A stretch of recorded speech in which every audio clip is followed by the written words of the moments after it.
Hey everybody, I'm Oscar with Detail Groove. We'll help you start and grow your car detailing business. And in this video, I'm gonna go over about 12 to 14 key terms, business terms that you need to know in your car detailing business. Now, these aren't these aren't the most important. These are just some that I've chosen that I've seen around online that people are kind of getting a bit confused or just need to kind of know to kind of push their knowledge a little forward. So we'll start off with KPI, which is key performance indicators.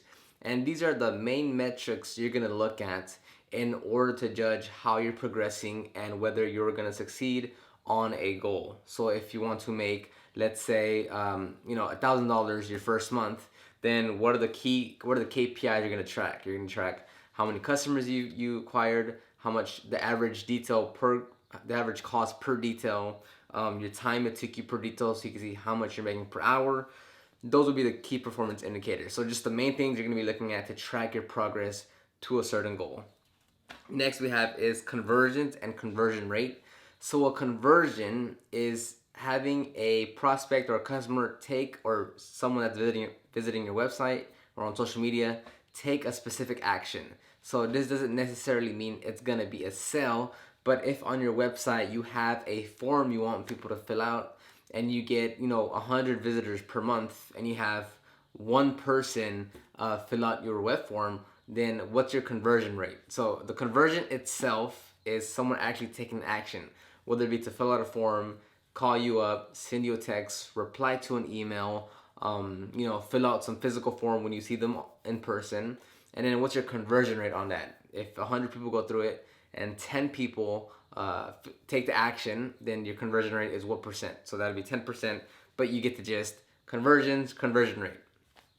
Next we have is lifetime value of a customer, and this is where a lot of detailers get it wrong, where just because you acquire one customer and you service them once doesn't mean they're done for the rest of their life. So if they call you back within 6 months, a year, 2 years, how much money do you generate from that customer over their lifetime? And the lifetime meaning is once they stop calling you, once they don't call you anymore. So that doesn't mean in 6 months they're done. It doesn't mean they've ended there. But and this one is kind of hard to judge because since we're not like on an active monthly subscription, they don't just cancel you, right? So they can call you within 6 months, 3 months, a year, 2 years. So it's kind of hard to judge how long the initial lifetime value is. But that's the main gist of it, is how much money do you make from that customer over the duration that they stay with you. Customer retention rate. So again, it's a bit hard to judge, but let's say if you have a monthly car wash and you want to see how many people are actually actively paying you per month,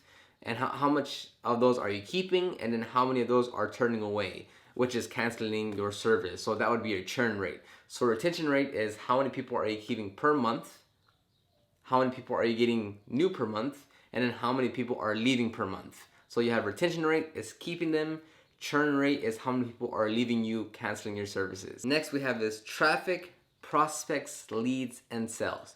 Now traffic could be both digital, online, and in person. Whether they're visiting your shop, whether it's coming up to you while you're doing a mobile job, or visiting your website, or checking out your social media pages. So that's gonna be just people coming at you, talking to you, interested in what you're doing, want to get more information. Then you have prospects, and these are kind of interchangeable between prospects and leads. It's not really definitive, but basically you just want to think about it as a prospect or lead has kind of shown a bit more interest in what you have. So traffic are just people coming through saying, oh, that's cool, I'm checking it out, that's fine.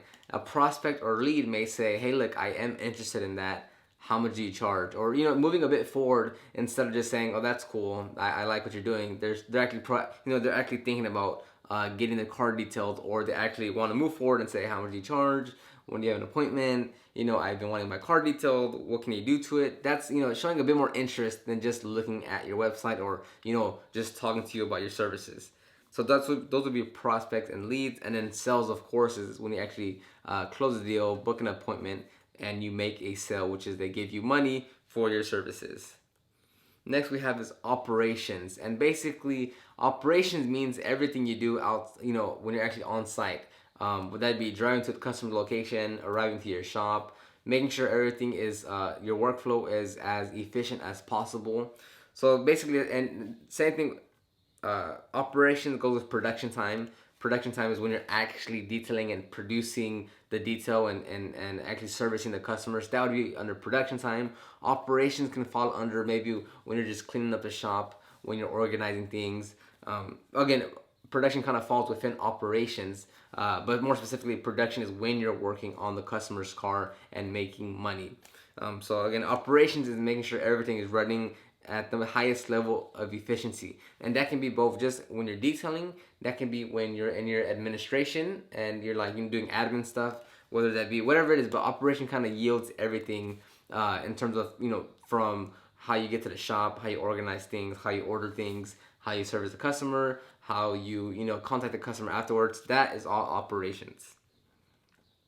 Next we have is marketing and advertising. So advertising falls under marketing, but they are quite distinctly different. So marketing is more of the strategic planning. It's the setting goals. It's seeing what channels you're gonna go after, where you're gonna focus your efforts, what type of concept strategies, like I said, techniques, hacks you're gonna implement in your marketing strategy. And then advertising is actually paid advertising. So advertising is always going to be something of ads. So that's going to be Facebook ads, Google ads, Twitter ads, Pinterest ads, YouTube ads, billboards, radios. That is advertising. When you actively pay for a platform to display your ad to potential customers.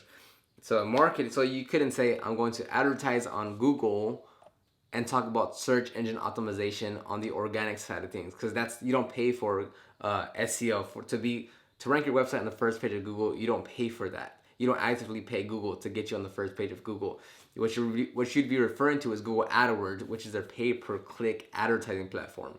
So advertising is when you're gonna pay someone something, some platform to show your ad. So if you're just posting YouTube videos and not paying for them, then that's not advertising. That would be marketing. If you pay for YouTube ads, then that would be advertising. Next we have is customer acquisition cost. And that's basically how much money are you willing to spend, or how much does it cost to acquire one customer. So this is going to be like for Facebook ads. If you spend $100, $1,000, $10,000, and you get 10 customers, 100 customers, 500 customers, you're just going to divide how much you spent versus how many customers you acquired during that time frame, during the time you spend all that money to acquire those customers. Divide it and see what's the average cost of acquiring a customer. So if you did spend $1,000 and you did get 100 customers, then what was the average cost of acquiring a customer? So that's basically what it comes down to. Next we'll have is value per customer. Now this kind of ties into customer acquisition, what I just mentioned, and also lifetime value of a customer, where if you acquire one customer, how much money do you generate from them over a set time frame? So 30 days, 60 days, 90 days. And this is key too, because just as customer acquisition cost, if you'll spend on average $100 to acquire a customer, and then you'll know that their lifetime value over, let's say, 2 years is going to be $500, then value per customer is over the first 90 days, they'll spend $300.